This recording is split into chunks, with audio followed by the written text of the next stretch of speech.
तो फिल्म की शुरुआत में हमें मुलिया नामी एक आदमी की पिक्चर के आगे काफी सारी कैंडल्स जली दिखाई जाती हैं, ऐसे जैसे ये लोग मुलिया की पूजा करते हो। इस कमरे में और भी बहुत सी चीजें जादू से रिलेटेड थी। अब जैसे ही लिम नामी एक लड़का कुछ पढ़ते हुए एक खास बोतल को खुफिया बुक बॉक्स में छुपाता है, तो यहाँ लाइट्स फ्लिकर होने लगती हैं और आखिर हर जगह अंधेरा छा जाता है। लिन को महसूस हुआ कि जैसे बाहर कोई है। तेजी से जब वो चेक करने गया तो उसे खेतों में हलचल महसूस हुई, जैसे कोई तेजी से वहां से गुजरा हो। उसे लगा यहाँ मुलिया होगा, जो दरअसल उसका टीचर और इस गांव का लीडर भी था। वो आगे बढ़ा तो उसे खून सबसे पे लगा दिखाई दिया। खून हर हर कदम पर बढ़ता जा रहा था। थोड़ी दूर जाने पर इससे ज्यादा डरा देने वाला नजारा अब उसकी आंखों के सामने था। उसके सामने मुलिया मरा पड़ा था। जैसे ही उसने मुलिया को हाथ लगाया तो उसका सर धड़ाम से नीचे गिर गया। जिसके बाद सीन कट होकर हमें 3 दोस्तों को दिखाया गया, जिसमें से आइनन मुलिया की बहुत बड़ी फैन है।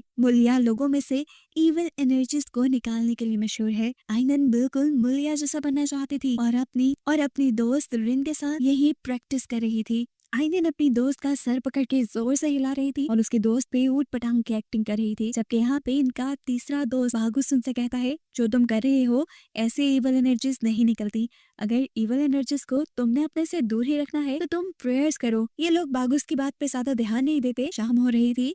ये दोनों लड़कियां अपने हॉस्टल वापिस आ जाती हैं। ये हॉस्टल एक इस्लामिक स्कूल था। उसने यहाँ पे जब टीवी प्ले किया तब भी उसके ऊपर एक मुलिया का ही शो दिखाया जा रहा था। लोग मुलिया को अब गॉड का मैसेंजर भी मानने लगे थे और उनको लगता था कि मुलिया की पावर्स सोसाइटी के लिए बहुत ज्यादा हेल्पफुल है। इस शो में दिखाया जाता है कि कैसे मुलिया ने एक बच्चे के पाँव को ठीक कर दिया। ये देखकर आइनन उससे और भी ज्यादा इम्प्रेस हो गई और बिल्कुल वैसे ही एक्ट करने लगी जैसे मुलिया एक्ट कर रहा था। इतनी देर में यहाँ पर आइनन के टीचर आ जाते हैं। वो आइनन से नमाज पढ़ने को यानी प्रेयर करने को कहते हैं। साथ ही उसे वो मुलिया को ज्यादा ना फॉलो करने को भी कहते हैं, क्योंकि टीचर का मानना था कि अगर कोई आदमी बीमार है तो वो डॉक्टर के पास जाए। मुलिया जैसे इंसानों के पास ये लोग क्यों जाते हैं? आइनन अपने टीचर की बात नहीं समझती और उनसे कहती है कि वो कुछ देर बाद नमाज पढ़ लेगी, अभी वो टीवी देख रही है। सीन कट होकर हम फाइनली मुलिया को देखते हैं, जिसके ठिकाने या समझ लें ऑफिस के बाहर एक आदमी अपनी बेटी को लिए बैठा था। वो काफी परेशान नजर आ रहे थे, लेकिन उस आदमी ने अपनी बेटी को कहा, परेशान नहीं हो, अभी हम बहुत ज्यादा अमीर हो जाएंगे। ये कहते ही वो मुलिया के पास चला गया। मुलिया पहले से ही जानता था कि वो क्या चाहता है, इसलिए उसने बॉक्स के ऊपर उस आदमी का हाथ रखा और कुछ पढ़ते हुए उसने जोर से उस आदमी के हाथ पर खंजर चुभा दिया, जिससे उस आदमी को बहुत ज्यादा दर्द हुआ और खून भी निकलने लगा। वो आदमी हाथ उठाने ही वाला था कि मुलिया ने उसका हाथ दोबारा उसी बॉक्स पे रख दिया। दोबारा अपने मंत्र पढ़े और कोई चीज उस आदमी के हाथ पे लगाई। हैरानकुन तौर पर उस आदमी के हाथ का गहरा जख्म चंद ही सेकंड में ठीक हो गया और जब उसने नीचे से बॉक्स खोल कर देखा तो उसमें बहुत सारे पैसे थे। ये पैसे देखकर उस आदमी को और लालच आ गया और उसने मुलिया से कहा, मुझे इतने नहीं, मुझे और ज्यादा पैसे चाहिए। जिस पे मुलिया ने उसे बताया कि अब तुम्हें एक सैक्रिफाइस देना होगा, जिसके लिए शायद वो आदमी मान भी गया। बाहर अब हमने उसकी बेटी को देखा जो कि वजू कर रही थी। ऐसा करते हुए उसे डिस्ट्रैक्ट करने के लिए पास वाली नल बार बार खुल जाती थी।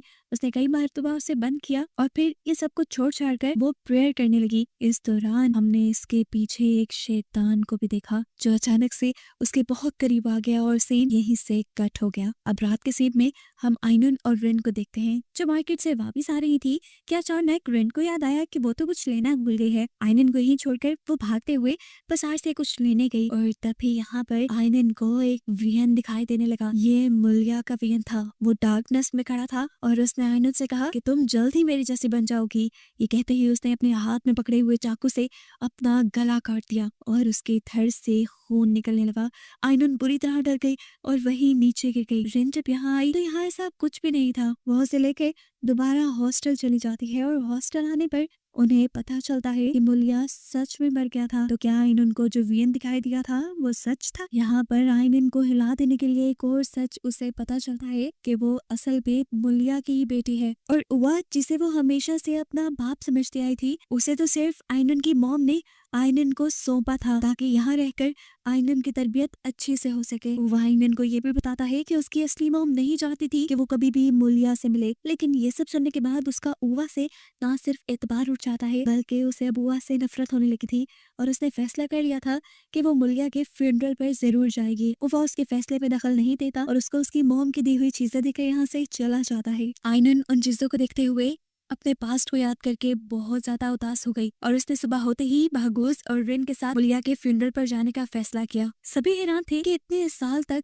कोई एक बाप अपनी बेटी से कैसे दूर रह सकता है। तब आइनुन ने इन दोनों से कहा शायद ओवा ने झूठ बोला हो कि मैं उससे मिलना नहीं चाहती और मुझे तो आज तक यही पता था कि मेरे कोई डैड है ही नहीं, मेरे पेरेंट्स मर चुके हैं। खैर मुलिया के शहर जाते हुए रास्ते में आइनुन को एक शैतान खड़ा दिखाई देता है जिसने आइनुन का नाम भी लिया था। ये देखकर वो बुरी तरह घबरा गई, लेकिन फिर उसे ये उसका वहम लगने लगा क्योंकि रिन और बागोस ने वहां पर ना तो किसी को देखा था और ना ही उसका नाम सुना था। खैर ये लोग अब यहाँ पर पहुंच जाते हैं। सभी लोग मुलिया के मरने पे बहुत ज्यादा उदास थे। आइनुन को देखकर लिन यानी वो लड़का जिसे हमने मूवी के शुरू में देखा था वो उसके सामने आता है। शायद वो उसे पहचान चुका था। लिन आइनुन से कहता है अगर तुम चाहो तो मुलिया को देख सकती हो और मुलिया को नहला भी सकते हो। ये सुनकर लिन को थोड़ा अजीब लगा कि औरतें तो मर्दों को नहीं नहलाती। तब बागोस ने उसे ये कह दिया शायद वो इस गाँव का ट्रेडिशनल होगा। आइनुन यहाँ मुलिया के पास जाती है तो देखती है कि मुलिया का गला बिल्कुल उसी तरह से कटा हुआ था जैसा कटा हुआ उसने देखा था। अब उसके गले के ऊपर स्टिचेस लगाए गए थे। खैर आइनुन उसे नहलाती है और बाहर निकल आती है। मुलिया के मरने पर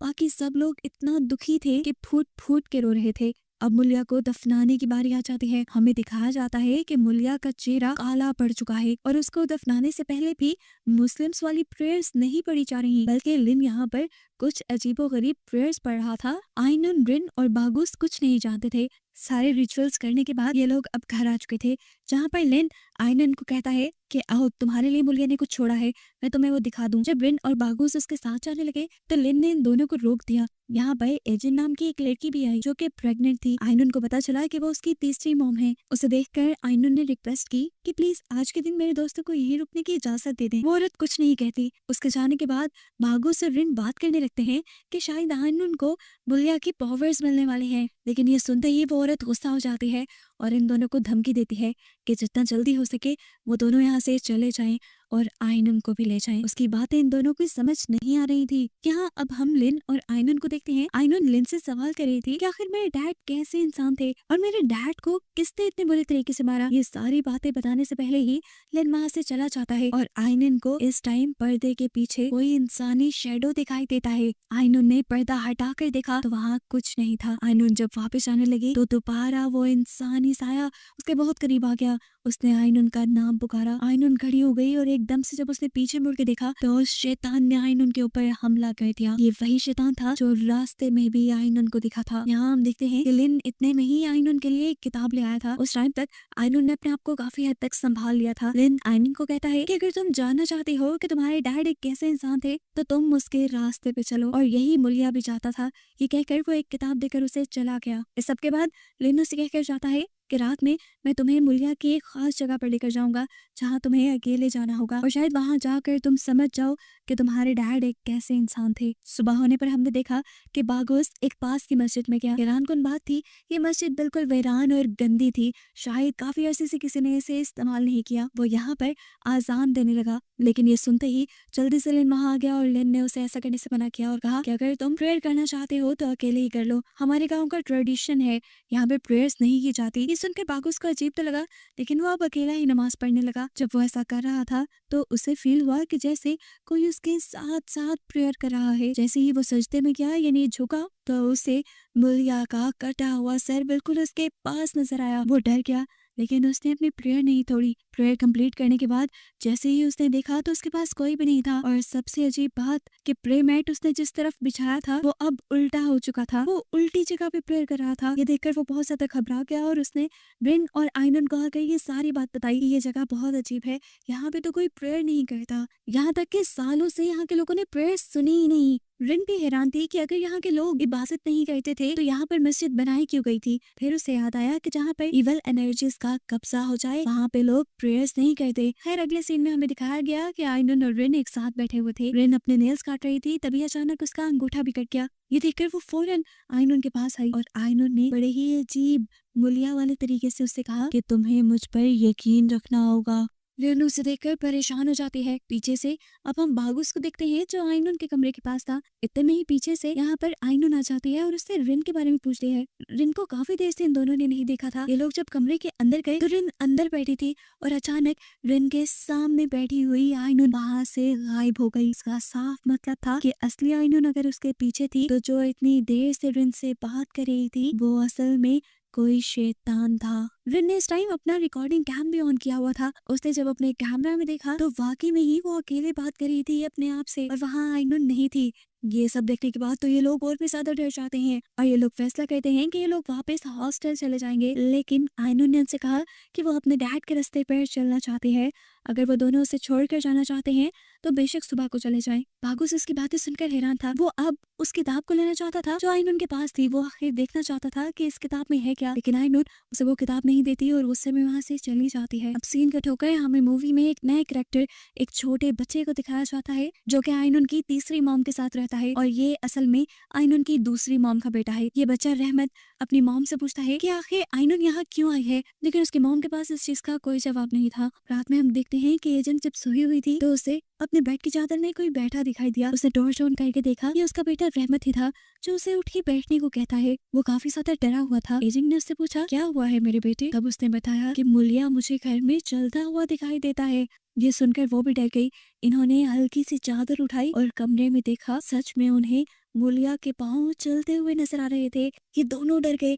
इन्होंने चीख मारी और जैसे ही एजेंट ने अपने बेटे को देखा तो वो एक शैतान में बदल गया और उसने एजेंट को बुरी तरह डरा दिया और तभी उसकी आंख खुल गई और उसे पता चला कि उसे सपने में डराया गया था। यह रात में लिन आइनुन के लिए मुलिया की खुफिया जगह पर आ जाता है जहाँ आकर उसने कहा कि तुम मुलिया की बेटी हो और तुम्हारे ऊपर अब बहुत बड़ी जिम्मेदारी है। ये कहते ही उसने एक चाकू गरम किया और उसके हाथ और पाँव में स्टैब कर दिया। आइनुन दर्द से तड़प गई और उसे अपने छोटे भाई यानी रहमत के भी आने लगे। वो जब इन सारे ख्वाबों में खोई हुई थी तो हमें एक क्रीपी सीन ये देखने को मिला कि शैतान उसके पांव और हाथों से निकला हुआ खून चाट रहा था। सीन कट होकर हमें दिखाया जाता है कि रहमत के कमरे का रेडियो अचानक से बज उठा और उसमें से मुलिया बोलने लगा। रहमत डर गया और उसने जल्दी से खड़े होकर उस रेडियो को बंद कर दिया। तभी उसने देखा कि घर के बाहर भी कुछ हलचल हो रही थी। बाहर आइनुन थी जिसके पीछे लिन लैंप लेकर चल रहा था और वो यहाँ रहमत को अजीब सी स्माइल लेती है और देखने को मिलता है कि अब आइनुन के पीछे गांव के लोग बिल्कुल उसी तरह चल रहे थे जैसे वो लोग मुलिया के पीछे चला करते थे। यहाँ से डरा सहमा रहमत बागुस के पास जाता है और उसे वार्न करता है कि जल्द ही आइनुन के ऊपर शैतान का कब्जा होने वाला है। अगर तुम उसे बचाना चाहते हो तो बचा लो। बागुस समझ नहीं पा रहा था कि यहाँ पे क्या हो रहा है। तब रहमत ने उससे कहा तुम्हें आजान देनी आती है। बागुस ने हाँ में सर हिलाया तो रहमत ने कहा तुम यहाँ पे आजान दो और तुम्हें सब पता चल जाएगा कि यहाँ क्या चल रहा है। बागुस उसके कहने के मुताबिक आजान देने लगा। जैसे जैसे वो आजान दे रहा था यहाँ गांव वालों को तकलीफ होना शुरू हो गई थी। हर बंदे के सर में दर्द होने लगा था, उनके नाक और मुंह से खून निकलने लगा था। यहाँ तक कि आइनुन भी दर्द से तिलमिला उठी थी। आइनुन का शेडो जो हम मिरर में देख रहे थे वो आइनुन को देखकर मुस्कुरा रहा था। यहाँ बागुस जो कि अजान दे रहा था खुद उसका भी गला फटने लगा, उसके गले में से खून निकलने लगा और उसने भी अजान देना वहीं छोड़ दी। अजान के बंद होते ही सब कुछ नॉर्मल होता देखकर आइनुन समझ गई कि यहाँ पे जरूर कुछ इवल यानी शैतानी है और उन्हें ये सब खत्म करने के लिए प्रेयर्स करनी पड़ेगी। वो जल्दी से भागकर बागुस और रिन के पास आई जो इस टाइम मस्जिद में थे। बागुस की खराब हालत को देखकर वो और भी ज्यादा घबरा गई और उसने बागुस और रिन से कहा कि हमें फौरन यहाँ पर नमाज पढ़नी पड़ेगी। बागुस और आइनुन नमाज पढ़ना शुरू कर देते हैं। रिन इन दोनों की रखवाली करती है और देखती है कि रहमत चुपके से इन दोनों को देख रहा था। जैसे ही बागुस ने नमाज खत्म की तो उसने देखा कि आइनुन छत पे चढ़ी हुई थी। उसके दांत बहुत क्रीपी थे, उनमें से खून आ रहा था और उसकी आंखों को देखकर साफ लग रहा था कि किसी शैतान ने उसे पोसेस कर लिया है। वो तेजी से उतरकर दूर बैठे रहमत के ऊपर हमला कर देती है।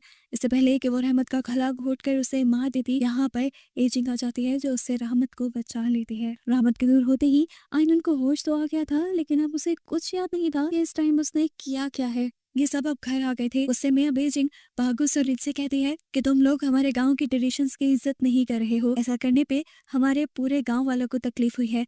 अगर तुम हमारे साथ हमारे रूल्स के अकॉर्डिंग नहीं रह सकते तो तुम लोग यहाँ से चले जाओ। उनकी ये बात सुनते ही फौरन यहाँ पे आइनुन आ गई जो गुस्से में थी। उसने एजिंग से पूछा कि यहाँ पे क्या चल रहा है। यहाँ एजिंग और रहमत ने उसे समझाने की कोशिश की कि हमारे डैड अच्छे नहीं थे। यहाँ इन्हें ये भी पता चला कि रहमत एजिंग का बेटा नहीं बल्कि मुलिया की दूसरी बीवी का बेटा था जिसकी मरी हुई लाश को भी किसी ने नहीं देखा। रहमत का एक पाँव भी खराब था जिससे खुद मुलिया भी ठीक नहीं कर पाया था। अपने डैड के खिलाफ बातें आइनुन बर्दाश्त नहीं कर पा रही थी। वो ये सब समझ ही नहीं रही थी कि उसके डैड इवल चीजों में इन्वॉल्व थे। सुबह होने पर बागुस और रिन वापस अपने शहर जाने के लिए तैयार हो खड़े हुए थे। उन्होंने आयनन से भी अपने साथ चलने को कहा, लेकिन उसने साफ मना कर दिया। यहाँ पर रहमत अब इन दोनों को अपने कमरे में लेकर आ जाता है। इन सब लोगों को एक बात ये समझ में नहीं आ रही थी कि जिन लोगों को मुलिया ने हील किया था यानी ठीक किया था, वो लोग इबादत क्यों नहीं कर पाते थे। रहमत ने अपने डैड के बारे में ऑलरेडी बहुत कुछ सर्च करके रखा हुआ था। वो इन चीजों की इन्फॉर्मेशन बागूस और रिन को दे देता है। असल में वो भी ये जानना चाहता था कि उसके डैड को एनर्जीज मिलती कहाँ से थी। वो इन दोनों को ये भी बताता है कि जब से मुलिया को पावर मिली थी, सब लोग अपना काम छोड़कर मुलिया पे ही डिपेंड हो गए थे। यहाँ तक कि वो पैसे भी लेने के लिए मुलिया के पास ही आते थे। रहमत को और भी बहुत कुछ पता था। वो इन दोनों को बेसमेंट के खुफिया कमरे में लेकर जाता है, जो हमने मूवी के स्टार्ट में देखा था। यहाँ पे किताबों की छानबीन करने पर उन्हें एक किताब के अंदर से चाबी मिलती है, जो चाबी असल में इसी बेसमेंट के अंदर बने एक खुफिया दरवाजे की थी। रहमत ये दरवाजा खोल के इन्हें दे देता है और इससे आगे उनके साथ नहीं जाता, क्योंकि वो सीढ़ियां उतर चढ़ नहीं सकता था। यहाँ आकर रिन सब कुछ रिकॉर्ड करने लग जाती है, जबकि बागूस आगे आगे था। वो जैसे ही बागूस के पीछे गई तो वहाँ एक जगह पर मुलिया की तस्वीर लगी थी, जहाँ मुलिया के हाथ में उसने एक तस्वीर भी देखी। वो जब यहाँ से जाने लगी तो अचानक उसी तस्वीर के दाने टूटकर उसके पाँव में लटखड़ाने लगे। ये सब चीजें भी वो कैमरा में रिकॉर्ड करने लगी। उसने जैसे ही अपना कैमरा तस्वीर की तरफ उठाया तो देखा उसके साथ कोई सफेद रंग के कपड़े में बैठा था, जिसने एकदम से ही रिन के ऊपर हमला कर दिया और उसकी चीख सुनकर बागूस फौरन यहाँ पे आ गया। वो रिन को अपने साथ ले गया और आगे जाने पे इन्हें एक और दरवाजा मिला। इस दरवाजे की चाबी नहीं थी इनके पास। रिन अपनी बालों की पिन उतार के देती है, जिससे बागूस इसका दरवाजा खोल लेता है। इससे पहले कि ये लोग अंदर जाते, थोड़े से ही खुले दरवाजे के अंदर से बहुत सारे काले हाथ अपनी पूरी ताकत से इन्हें अंदर की तरफ खींचने लगे। बहुत मुश्किलों से दुआएं पढ़ते हुए ये वहां से अपनी जान छुड़वाते हैं और जब बाहर जाने लगते हैं तो अब सामने का दरवाजा नहीं खुल रहा था। पीछे मुड़कर इन्होंने देखा कि अब काफी सारे लोग इन दोनों के आगे सजदों में झुके हुए थे। बागूस डर गया और डर कर दोबारा से प्रेयर पढ़ने लगा, जिससे दरवाजा खुल जाता है और ये लोग फाइनली यहाँ से बचकर चले जाते हैं। लेकिन अब रिन का कैमरा वही रह चुका था। यहाँ दिखाया जाता है कि आयनन अब बेहोशी की हालत में पूरे गांव में चल रही थी और उसे उसकी मॉम भी देख रही थी। पूरे गांव वाले किसी ट्रांस में उसके पीछे चल रहे थे और उसे लीडर मानते हुए बहुत खुश थे। इसी दौरान डरा हुआ रहमत अपनी मॉम के पास आता है और बताता है कि अब यहाँ की हालत बहुत खराब हो रही है, हम और देर यहाँ नहीं रुक सकते। उसकी बात मानते हुए उसकी मॉम भी अब बैग पैक करती हैं और यहाँ से चलने की तैयारी में लग जाती हैं। यहाँ से भी गाँव वाले अब आयनन को अपने मसले बता रहे थे और आयनन सब लोगों का मसला ठीक कर रही थी। इतने में ही यहाँ पर बागूस और रिन भी आ गए। बागूस ने जल्दी से अपनी जैकेट उतार कर आयनन के सर पे डाली और उससे होश दिलाने की कोशिश की, क्योंकि वो जानता था कि इस टाइम आयनन के अंदर एक शैतान है। लेकिन आयनन बागूस को अपने से दूर कर देती है। रिन और बागूस को समझ नहीं आ रहा था कि वो लोग आयनन को ठीक कैसे करें। वो लोग मदद मांगने के लिए जब रहमत और उसकी मॉम के पास गए तो देखा वो लोग पहले से ही जा चुके थे, जबकि दूसरी तरफ हम देखते हैं कि आयनन अब पूरी तरह पोसेस हो चुकी थी। उसकी आंखें लाल थी और वो किसी शैतान की तरह बिहेव कर रही थी। इस टाइम अब शैतान उसे वियन दिखाता है, उसकी डैड की लाइफ के। वियन में देखने को मिला कि मुलिया काला जादू करता था और उसकी सारी एनर्जीज शैतानों की दी हुई थी। और जैसे ही एक दिन के बाद एजिंग को पता चली तो वो बहुत ज्यादा गुस्से में आ गई। ये सारी चीजें देखकर उसने मुलिया के साथ रहने से इनकार कर दिया, क्योंकि वो जानती थी कि मुलिया के बच्चे की मां बनने के बाद वो एक सैक्रिफाइस बन के रह जाएगी, उसकी मौत हो जाएगी और उसका बच्चा एक कर्स यानी एक श्राप बन जाएगा। वो किसी भी हाल में नॉर्मल पैदा नहीं होगा। यही वजह है कि मुलिया की कोई भी वाइफ आज तक जिंदा नहीं बची। अब जैसे ही मुलिया को यह एहसास हुआ कि उसकी ये वाइफ उसके लिए खतरा बन रही है तो वो उसे मारने के लिए उसके करीब आ गया।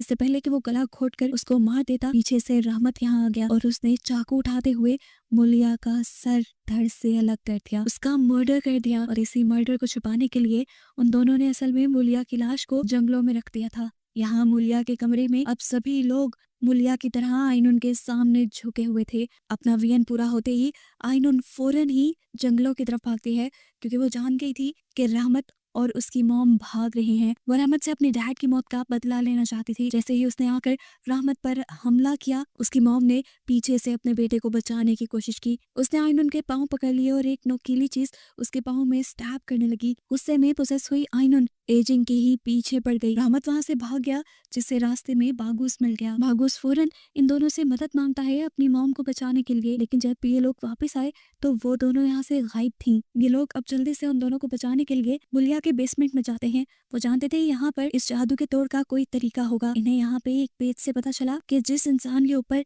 शैतान कब्जा कर लेता है उसे उसका सगा खून ही मार पाता है। इसीलिए तो कोई और नहीं, सिर्फ रहमत ही अपने डैड को मार पाया था। इसका मतलब था कि अगर यहाँ से इवल पावर्स को खत्म करना था तो रहमत आयनन को मार दे, लेकिन ये भी तो हो सकता था कि आयनन को मारने के बाद वो सारी इवल पावर्स रहमत को अपने कब्जे में कर लें। ये आइडिया उन्हें ठीक नहीं लगता और वो लोग जादू का तोड़ के लिए एक नया आइडिया सोचने लगते हैं और इनको दूसरा रास्ता मिल भी जाता है, जो था यहाँ पर मिलकर प्रेयर्स पढ़ने का। ये लोग गांव वालों को प्रेयर्स पढ़ने के लिए मनाते कैसे, ये भी एक चैलेंज था। अभी वो ये सब सोच रहे थे कि बाहर पोजेस हुई आयनन घायल हालत में एजेंट को ले आई और उसने रहमत को आवाज लगाई कि अगर वो बाहर ना आया तो वो उसकी मॉम को मार देगी। सभी गांव वाले भी भड़के हुए थे क्योंकि आयनन भड़की हुई थी। बाहर आते ही यहाँ पर रहमत चिल्लाने लग जाता है और चिल्ला चिल्ला कर सभी लोगों को अपने डैड की सच्चाई बताता है कि वो कोई अच्छा इंसान नहीं था, वो एक शैतान था। उसने अपनी ख्वाहिशें पूरी करने के लिए अपनी सोल शैतान को बेच दी और शैतान की ही ताकतों से वो तुम लोगों को ठीक करता था। वो खुद भी एक हैवान था जिसने अपनी सारी बीवियों को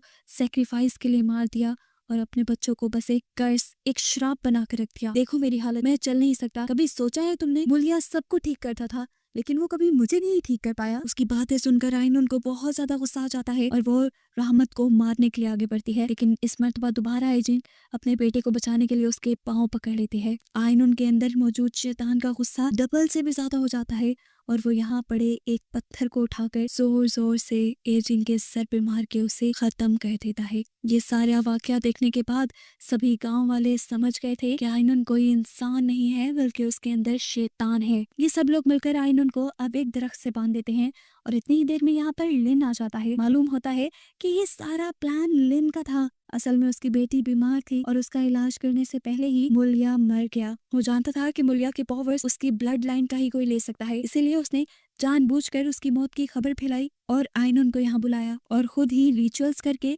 आयनन की बॉडी के ऊपर शैतान का कब्जा करवाया। मुलिया एक शैतान की पूजा करता था, ये बात एजेंट जानती थी, इसीलिए तो वो आयनन और आयनन के दोस्तों को शुरू में यहाँ से जाने को कह रही थी, लेकिन इन लोगों ने एजेंट की बात नहीं मानी। अब जब लिन आयनन की मदद करने के लिए आगे बढ़ा तो शैतान ने गुस्से में लिन को ही हवा में उठा दिया और फिर जमीन पे गिराने के बाद उसको एक नेज़े से मार डाला और चिल्ला चिल्ला के आयनन की बॉडी से सबको बताया कि आयनन अब मेरी है, उसकी बॉडी पे अब मेरा कब्जा है। ये देखते हुए बागुस फौरन प्रेयर्स पढ़ने लगा। आयनन के प्रेयर पढ़ते ही यहाँ दूर से अजीबोगरीब ऊंची ऊंची आवाजें आयनन के अलावा पूरे गांव वालों को सुनाई देने लगी। सब लोगों ने अंदर जाकर देखा तो ये कमरा लाशों से भरा था। लाशों को उल्टा भी लटकाया गया था और ये वो सारे सेक्रीफाइसेस थे जो मुलिया ने पावर्स हासिल करने के लिए शैतान को दिए थे। सभी गांव वाले जब उस तरफ गए हुए थे तो रिन को आयनन का ख्याल रखना था, लेकिन एकदम से आयनन गायब हो गई। आयनन वहां से गायब होके एक ही सेकंड में यहाँ लोगों के सामने पहुंच गई और उसके सामने आते ही